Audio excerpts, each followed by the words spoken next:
Hello बच्चों, let's discuss the question. So the question says in a forward bias silicon diode, current occurs at close to 0.7 volt and increases rapidly with very small further potential difference increases. What current will flow when there is 200 ohm resistor in series with the diode with a 10 volt battery across the series combination? तो सबसे पहले यहाँ पे हम की concept की बात करें तो की कॉन्सेप्ट जो हम यहाँ पे यूज करेंगे वो हम लिख लेते हैं कि in forward biased condition and forward biased condition diode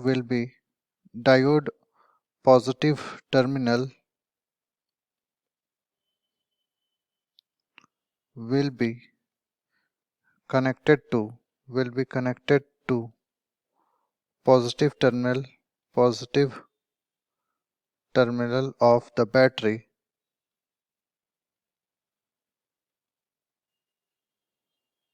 and negative terminal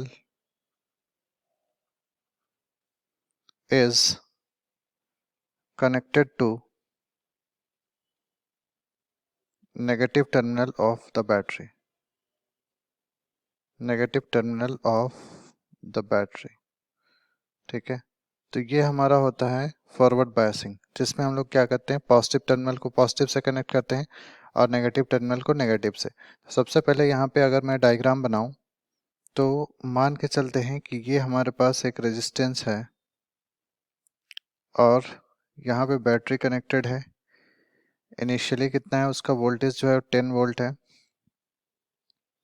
और हमें पोटेंशियल ड्रॉप अक्रॉस डायोड कितना दे रखी है, 0.7 वोल्ट। ठीक है, तो ये हमारे पास 0.7 वोल्ट है।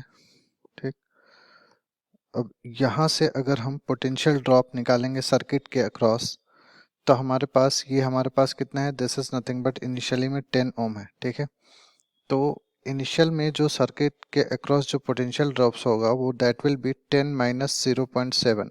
हमारे पास कितना आएगा, this will be V will be equal to 9.3 volt. अब यहाँ से क्या लिख सकते हैं, देखिए I इज इक्वल टू क्या हो जाएगा, V by R. I is equal to V by R, तो हमारे पास V का वैल्यू पता है और रेजिस्टेंस का वैल्यू हमें पता है। This will be nothing but already 9.3 volt across है, तो दिस विल बी 9.3। अब सीरीज में जब रेजिस्टेंस को हम ऐड करेंगे सो दिस विल बी 200।